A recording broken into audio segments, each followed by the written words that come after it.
लोकसभा चुनाव को लेकर गरमाई हिमाचल की राजनीति। हिमाचल में चुनावों को लेकर राजनीति पूरी तरह से गर्मा गई है। चुनाव में पार्टी से विद्रोह करने वालों को भाजपा ने टिकट देकर उपचुनावों में उतार दिया है। वहीं लोकसभा टिकट में भाजपा में विद्रोह के स्वर उठने लगे हैं।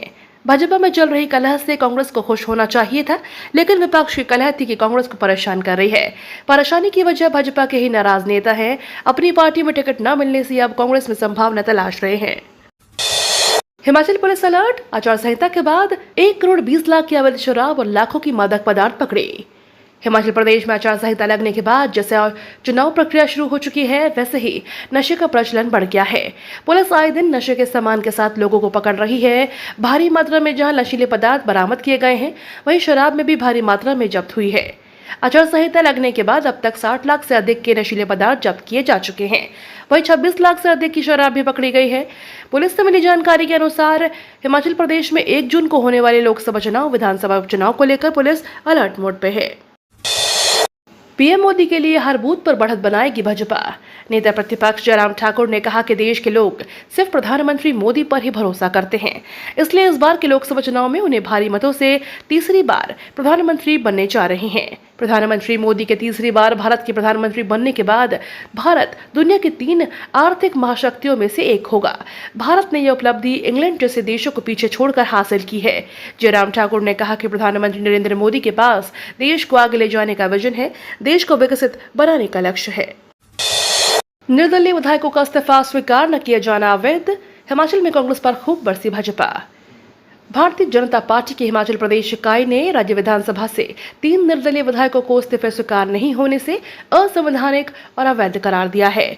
भाजपा के राज्य मीडिया प्रभारी एवं विधायक रणधीर शर्मा ने कहा, निर्दलीय विधायकों का इस्तीफा स्वीकार नहीं करना असंवैधानिक और अवैध है, क्योंकि जब कोई विधायक व्यक्तिगत रूप से उपस्थित होकर इस्तीफा देता है तो संवैधानिक प्रावधान के अनुसार उसका इस्तीफा स्वीकार किया जाना चाहिए। बिकाऊ विधायकों को बीजेपी ने खरीद लिया। मंत्री राजेश धर्माणी ने लगाए गंभीर आरोप।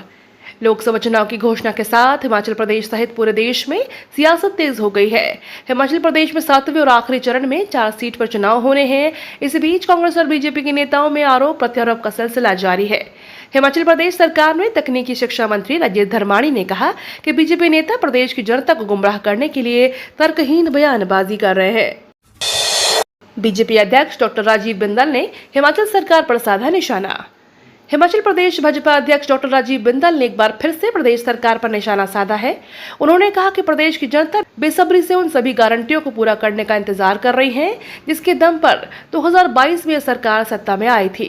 डॉक्टर राजीव बिंदल ने कहा कि पहले कैबिनेट में 1 लाख नौकरियां देने का वायदा किया गया था, लेकिन नौकरियां देने की बात तो दूर, इस सरकार ने नौकरियां देने वाले संस्थान ही बंद कर दिए।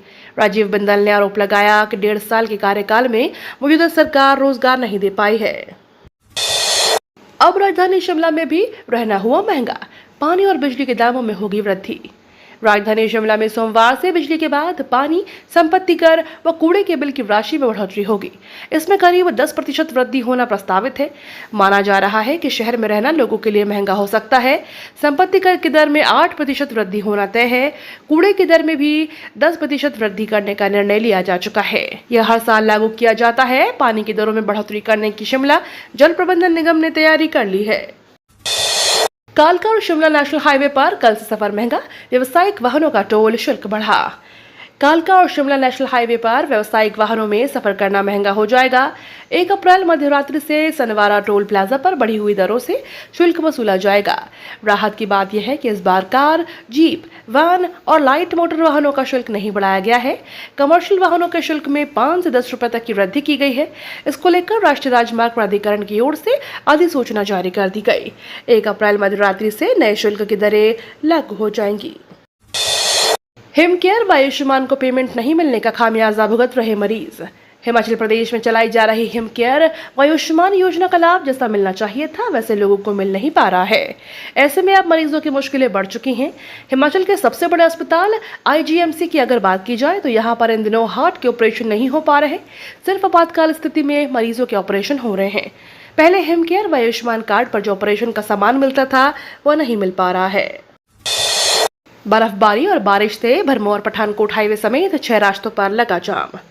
हिमाचल प्रदेश में बदले मौसम के चलते चंबा जिले के भरमौर और पांगी में हल्की बर्फबारी और निचले क्षेत्रों में मूसलाधार बारिश हुई, जिससे भरमौर पठानकोट हाईवे समेत आधा दर्जन मार्गों पर वाहनों की रफ्तार थम गई। वाहनों की रफ्तार थमने से देखते ही देखते छोटे बड़े वाहनों की लंबी कतार लगने लग गई। मार्गों के बंद होने से अपने गंतव्य की ओर निकले लोगों को परेशानियों का सामना करना पड़ा।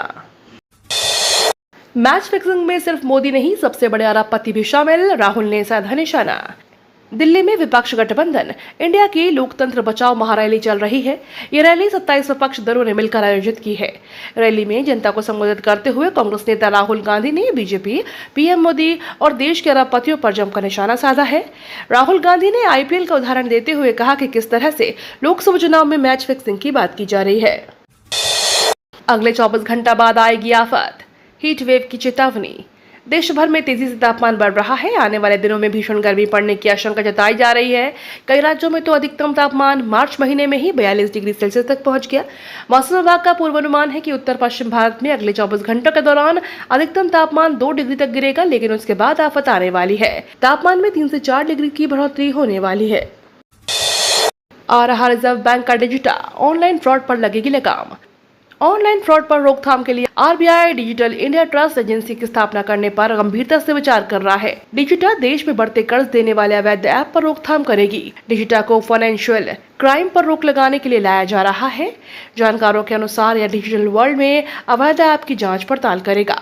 वित्तीय जगत में जिन ऐप के पास डिजिटा का वेरिफिकेशन नहीं होगा, उन्हें अवैध माना जाएगा। CUET यूजी के लिए रजिस्ट्रेशन की लास्ट डेट एक बार फिर बढ़ी, 5 अप्रैल तक कर सकते हैं आवेदन। नेशनल टेस्टिंग एजेंसी ने कॉमन यूनिवर्सिटी एंट्रेंस टेस्ट के लिए आवेदन की तारीखों को 5 और दिन बढ़ाने का ऐलान किया है। आवेदन की अंतिम तिथि पहले 26 मार्च थी, जिसे बढ़ाकर पहले 31 मार्च और अब 5 अप्रैल 2024 कर दिया गया है। परीक्षा के लिए आवेदन शुल्क 5 अप्रैल रात 12 बजे तक जमा कराया जा सकेगा। वहीं अभ्यर्थी अब 6 अप्रैल से 7 अप्रैल के बीच आवेदन में दर्ज विवरण में बदलाव कर सकेंगे। सरकार पर पड़ेगा 2300 करोड़ रुपए का भार। बिजली बोर्ड की 1 अप्रैल से लागू हो रही दरों से कर्मचारी नाराज हो चुके हैं। दरअसल विद्युत नियामक आयोग ने बिजली की जिन दरों को बढ़ाने का फैसला किया है, उसका भुगतान राज्य सरकार सब्सिडी के तौर पर करेगी। आयोग ने बढ़ाई गई बिजली दरों की अंतर राशि लगभग 1200 करोड़ रुपए रहने का अनुमान है। इस तरह प्रदेश सरकार की कुल वार्षिक सब्सिडी 2300 करोड़ रुपए हो गई है। इसका भुगतान राज्य सरकार को बिजली बोर्ड को तय समय पर करना होगा।